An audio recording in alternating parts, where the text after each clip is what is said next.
আসলে ওই অ্যাক্সিডেন্টের পর এই ১ম আমি বাসা থেকে বের হচ্ছি, তাও আবার সিএনজি করে।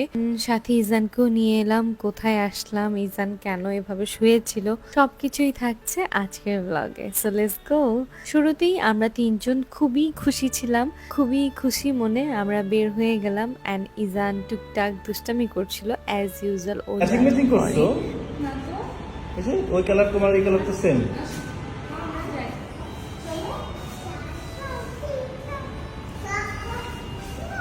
খুশি, সে বাহিরে যাওয়ার কথা বলেই খুশি। আর এখন আমরা যেখানে যাব, সে সেখানে গিয়ে কি দৌড়টা দিবে আপনারা দেখবেন। কেন বলো?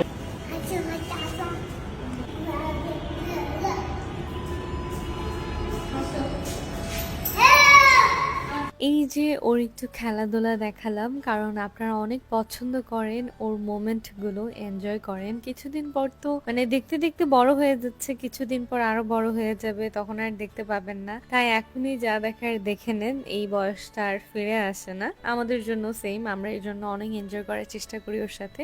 তারপর আমরা সিএনজি করে রওনা দিয়ে দিচ্ছি আমাদের উদ্দেশ্যে and it was very nice, কারণ খুবই একটা সুন্দর ওয়েদার ছিল যেহেতু বৃষ্টি হয়েছিল। কিন্তু বাহিরের সাউন্ডটা এখন আর আগের মতো নিতে পারি না, বাট আমার ইজান এই সাউন্ডেই ঘুমায় পড়ছে।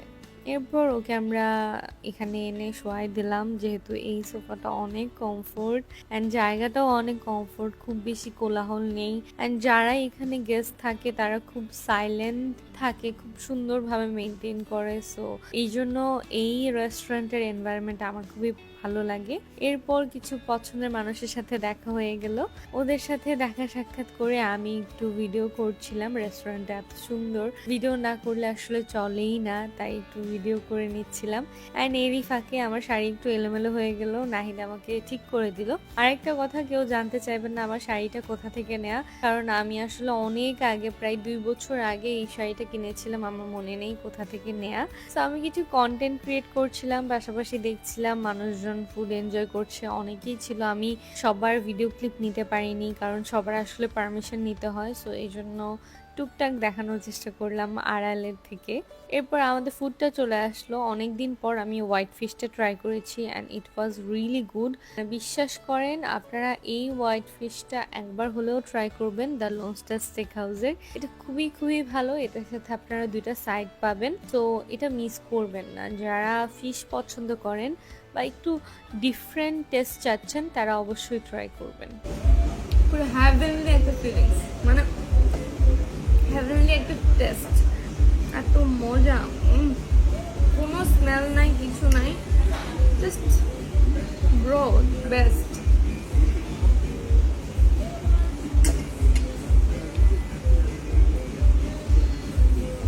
ওকে, সো ফাইনালি ডান আমাদের খাওয়া দাওয়া, নাহিদেরও ডান। বাট এরই ফাঁকে ইজান সাহেব উঠলো, আমাদের যখন সব খাওয়া শেষ ও তখন উঠলো। এরপর ওকে একটু যা অবশিষ্ট ছিল তা একটু খাওয়ানোর চেষ্টা করলাম অ্যান্ড ও একটু আস্তে আস্তে মুডে আসছে না, আমাকে বলছে চলো আমরা কিডস জোনে যাই। এরপর গুটি গুটি পায়ে আমরা 2 জন মিলে কিডস জোনে চলে যাই অ্যান্ড কিডস জোনে গেলে ওর ফেভারিট এই গাড়িটাই, এই গাড়িতেই সে বসবে, কিছুক্ষণ চালাবে। গাড়ি গাড়ি আর জুতা, এই 2টা জিনিস হচ্ছে ওর মোস্ট ফেভারিট। আর এখন তো একটা ব্লগে বলেছিলামই, এখন তো সে নতুন জামা কাপড় ছাড়া পরেই না। তো আমি আসলে আমার মেকআপটা খুব পছন্দ করছিলাম, অনেকদিন পর আমি এই টাইপের মেকআপ করেছি। পেন্টিকা কসমেটিক্স লিমিটেডের প্রোডাক্ট আছে বলেই আমি এত সুন্দর করে মেকআপ করতে পারি। মানে আমার সবগুলো লিপস্টিক শেড থেকে শুরু করে সবকিছুই আপনারা পেয়ে যাবেন পেস্টেল বিউটির প্রোডাক্টগুলোতে। তো ওদের পেজটা আমি ট্যাগ করে দিব ইনশাআল্লাহ। আমার এই মেকআপটা ডান করা হয়েছে পেস্টেল বিউটির প্রোডাক্ট দিয়েই।